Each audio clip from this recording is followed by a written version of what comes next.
कि अपने ही हाथों से सर अपना कटाना है हमें, मादर हिंद पे भेंट चढ़ाना है हमें, किस तरह मरते हैं एहरारे वतन भारत पर, ये तमाशा है जो दुनिया को दिखाना है हमें। ये मैं भारत की उस बहादुर फौज के नाम पे करता हूं, मुसल्ह फौज के नाम पे करता हूं। ये शेर कहने वाला कोई बीजेपी का नहीं था, ये शेर कहने वाले का नाम शेर था, शहीद अशफाकुल्लाह। इज्जत नफ्स भी कोई चीज होती है, इख्तिदार में कोई यहां रहेगा कोई वहां रहेगा, मगर इख्तिदार में इकबाल होना चाहिए।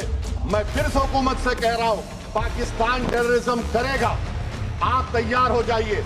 आप चीन से मोहब्बत, कितना इम्बैलेंस हुआ ट्रेड का, कितना इम्बैलेंस हो रहा है चीन से। अच्छा, जब गलवान हुआ उस वक्त भी ट्रंप ने कहा था कि मैं बात करूंगा, हमने कहा नहीं बात करेंगे, जरूरत नहीं है। आज ट्रंप हमारे से पहले बोलता है।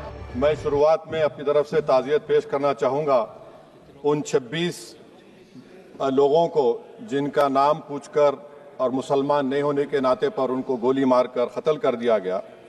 मैं ताज़ियत पेश करना चाहूँगा मौलाना इकबाल को, जो पूंछ के मदरसुल ज़ियाउल उलूम के मुदर्रिस थे, उस 5 साला लड़की मरियम को जिसको पाकिस्तान की शेलिंग में उसका पेट फट गया।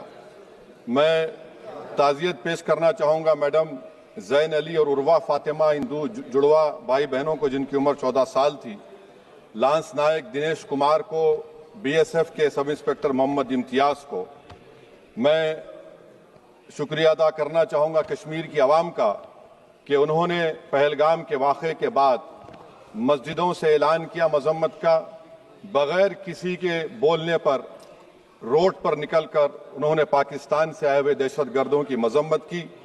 मैं मुबारकबाद देता हूँ हमारी मुसल्लह अफवाज को कि उन्होंने एक अजीम कुर्बानी पेश की और बहादुरी के साथ ऑपरेशन सिंदूर में भारत को कामयाबी दिलाई। मैं मुसल्लह अफवाज ने पहले 9 दहशतगर्द ठिकानों पर उनको निशाना बनाया और सबसे मेरी नज़र में जो दहशतगर्दी के दिल पर हमला हुआ वो भावलपुर का था और 6 एयरफील्ड, 3 हैंगर और 2 रनवेज को हमने तबाह किया। बाद में ऑपरेशन सिंदूर की कामयाबी की एक अहम वजह यह थी मैडम कि मुल्क में इत्तेहाद और इत्तेफाक पैदा हो गया था, एक यूफोरिया पैदा हो गया था, मगर अफसोस कि हुकूमत ने उसका फ़ायदा नहीं उठाया।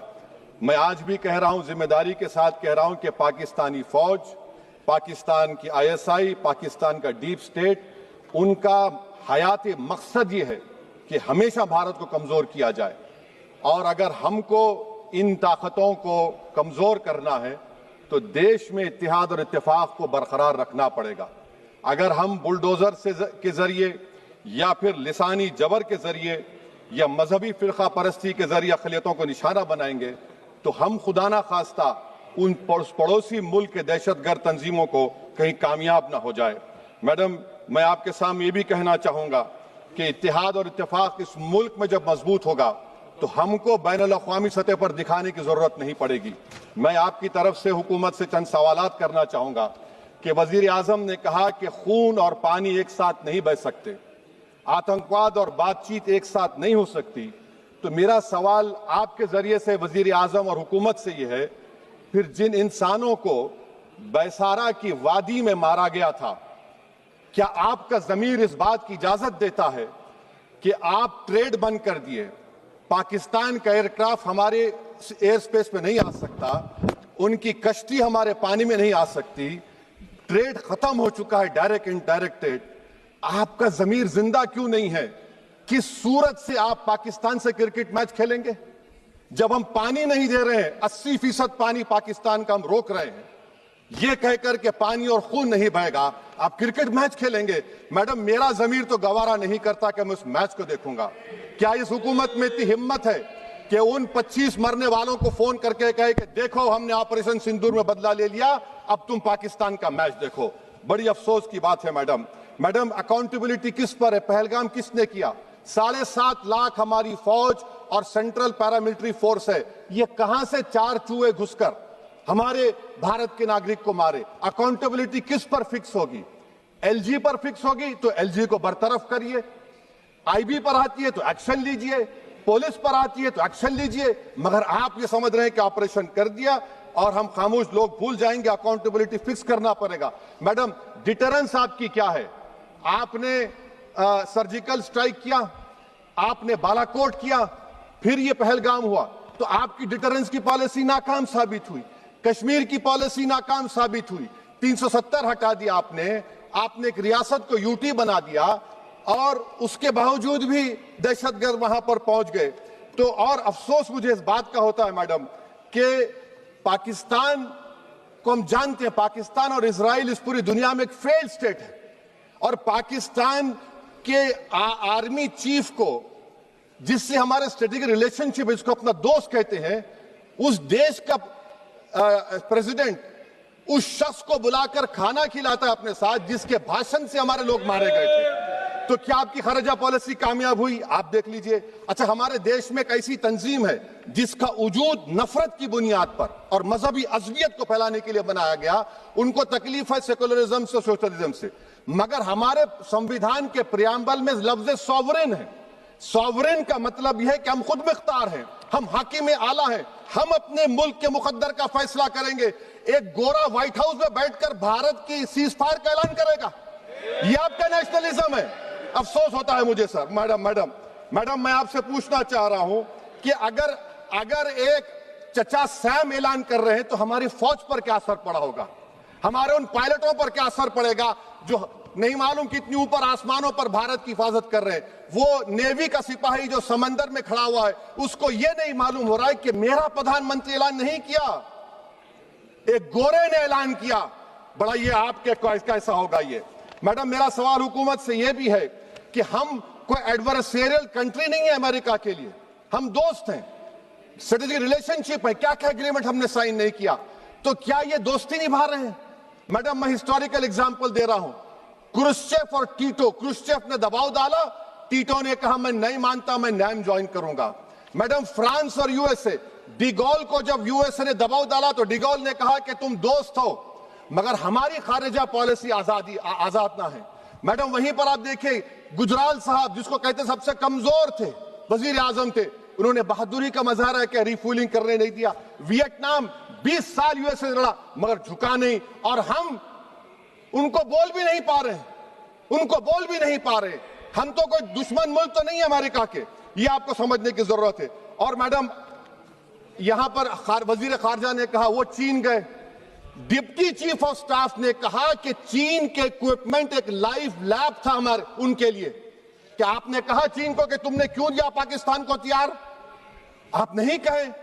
और मैडम आप जानते हैं कि रक्षा मंत्री ने कहा कि स्विफ्ट एंड प्रोपोर्शनेट, तो फिर जो इंडोनेशिया मिलिट्री अटैचे ने कहा कि हमको कहा गया मत मारो, हम सेल्फ डिफेंस में भी नहीं मार सकते थे पाकिस्तान को। और अगर आप ट्रंप के बयान को गलत कह रहे हैं कि 5 एयरक्राफ्ट नहीं गिरे, मैं यकीन करता हूं आपकी बात का, आप हमारे पायलट्स को कमेंट करिए ना, हमारे पायलट्स को कमेंट करिए कि हम अपने पायलट्स की तारीफ करते हैं, आप वो भी नहीं करना चाहते। मैं हुकूमत से जानना चाहता हूं मैडम कि क्या फ्रांस ने हमको सोर्स कोड नहीं दिया जिसकी वजह से हमारे एयरक्राफ्ट को क्या नुकसान हुआ? अब मुस्तकबिल में आप हथियार खरीदेंगे तो क्या आप सोर्स कोड हासिल करेंगे? और मैडम मैं आपको बताना चाह रहा हूं, मेरे सवाल का जवाब हुकूमत दे, हमारे पास सैंक्शन जो स्क्वाड्रन है 42 है, 60 साल के बाद सिर्फ 29 काम कर रहे हैं। पाकिस्तान के पास 25 हैं, चीन के पास 50 से ज्यादा हैं। 11 साल से आप सरकार में हैं, सबमरीन नहीं है, थर्ड एयरक्राफ्ट कैरियर कहां पर है आप बताइए। और मैडम FATF में लाना पड़ेगा आपको, अगर आप विश्व गुरु हैं तो हम आपको चैलेंज कर रहे हैं, आप G7 के कंट्रीज को, GCC को और चचा सैम को राजी कराइए कि पाकिस्तान को, मैडम खत्म कर रहा हूं, FATF में दोबारा लाया जाए। मैडम ऑल पार्टी मीटिंग हुई, देखिए कितना कॉन्ट्रडिक्शन है केंद्र सरकार में और स्टेट सरकार में। ऑल पार्टी मीटिंग में था, केंद्र सरकार ने कहा कि नहीं, बैसारन मिडोस पर तो कोई जा ही नहीं सकता, जून से पहले इजाजत लेना पड़ेगा। बाद में हमको मालूम हुआ कि साल भर खुला रहता मिडोस सिवाय बारिश और स्नो के। ये कॉन्ट्रडिक्शन है केंद्र सरकार में। वहां पे मैं हुकूमत से मुतालबा करता हूं मैडम आपके जरिए से कि कौमी सिक्योरिटी को, नेशनल सिक्योरिटी को, खारिजा पॉलिसी को, फॉरेन पॉलिसी को राजनीति का मुद्दा मत बनाइए, राजनीति का मुद्दा मत बनाइए। ये हमारे मुल्क में मुफाद होगा, हमारे मुल्क के इत्तेहाद और एकजुटती को आप एक वोट का जरिया मत बनाइए। और मैं एक आखिरी बात पूछ रहा हूं मैडम, क्या चीन ने हमसे कहा था कि सीज फायर कर लो? और कैसे पाकिस्तान ने हमारे पायलट्स की बातों को सुना कि हमारा कम्युनिकेशन एनक्रिप्ट नहीं है? मैडम, आखिर में मैं अपने शेर से इस अपनी बात को खत्म करूंगा कि अपने ही हाथों से सर अपना कटाना है हमें, मादर हिंद पे भेंट चढ़ाना है हमें, किस तरह मरते हैं एहरारे वतन भारत पर, ये तमाशा है जो दुनिया को दिखाना है हमें। ये मैं भारत की उस बहादुर फौज के नाम पे करता हूं, मुसल्लह फौज के नाम पे करता हूं। ये शेर कहने वाला कोई बीजेपी का नहीं था, ये शेर कहने वाले का नाम शेर था, शहीद अशफाकुल्लाह। मैं फिर से हुकूमत से कह रहा हूं, पाकिस्तान टेररिज्म करेगा, आप तैयार हो जाइए। आप चीन से मोहब्बत, कितना इम्बैलेंस हुआ ट्रेड का, कितना इम्बैलेंस हो रहा है चीन से। अच्छा, जब गलवान हुआ उस वक्त भी ट्रंप ने कहा था कि मैं बात करूंगा, हमने कहा नहीं बात करेंगे, जरूरत नहीं है। आज ट्रंप हमारे से पहले बोलता है इज्जत नफ्स भी कोई चीज होती है, इख्तिदार में कोई यहां रहेगा कोई वहां रहेगा, मगर इख्तिदार में इकबाल होना चाहिए। बदबख्ती की बात यह है कि आपने इकबाल को खो दिया। बहुत बहुत शुक्रिया।